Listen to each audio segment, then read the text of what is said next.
ওই তো না, ওই তো না।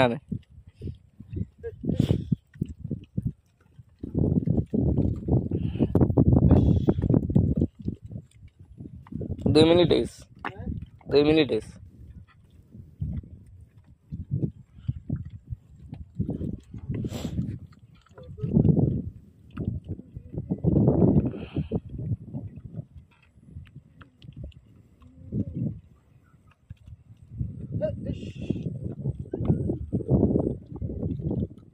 কত বছর বাদে ধরে আইছি? প্রায় 16-17 বছর বাদে আইছি। লাঙ্গলে ধরছো? 16 বছর পরে লাঙ্গলে ধরছি। বলে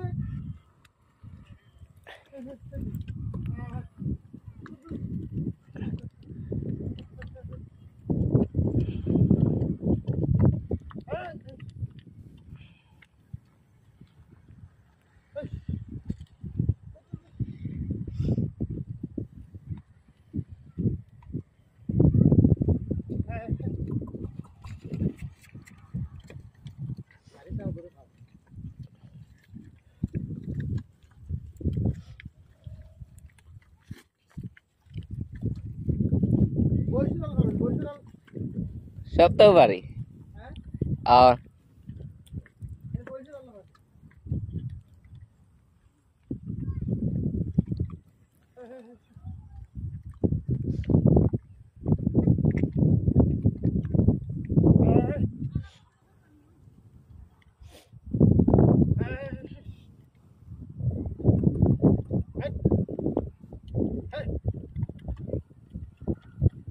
আসতে করে বাবা।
কৃষি বন্ধুর শুভাকাঙ্ক্ষী ভাই বোন বন্ধুরা, আমি দীর্ঘ প্রায় 15-16 বছর পরে কিন্তু হাতে নিয়েছি।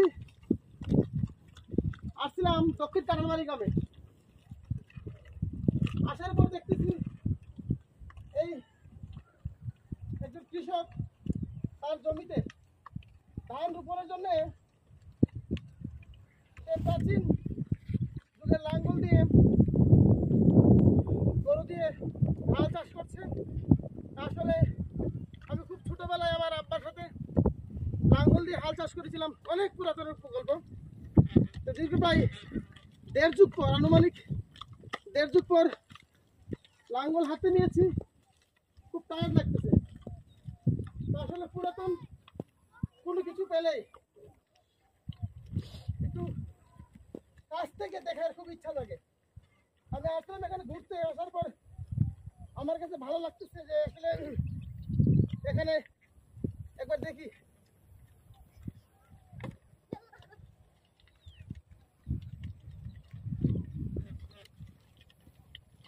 বর্তমানে বাংলাদেশের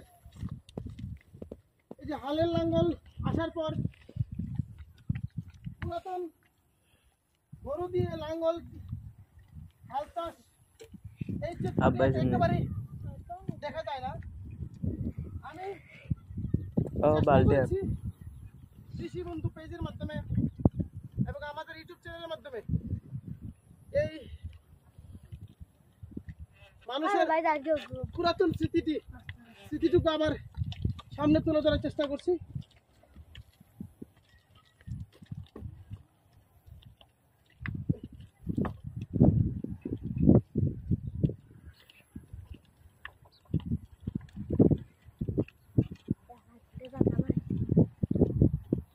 একেবারে দুর্বল আমি তা কিন্তু না, অল্প অল্প করে সব ধরনের কাজই জানি।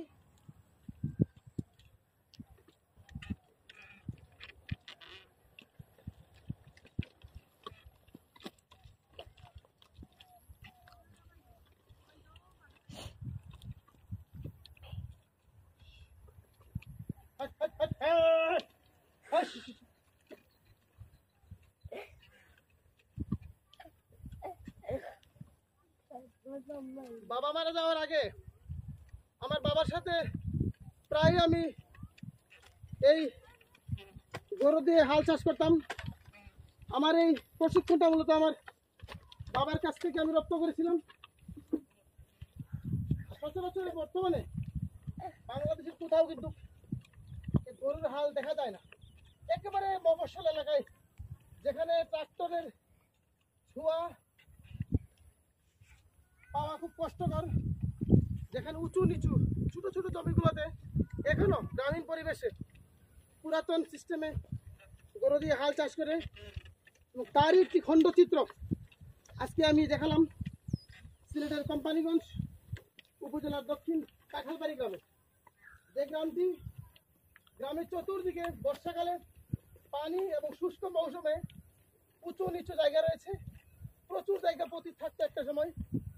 বর্তমানে সেই জমিগুলোতে অধিকাংশ জমিতে সরিষার আবাদ হয় এবং অল্প কিছু সংখ্যক জমিতে ধান এবং সবজির আবাদ হয়।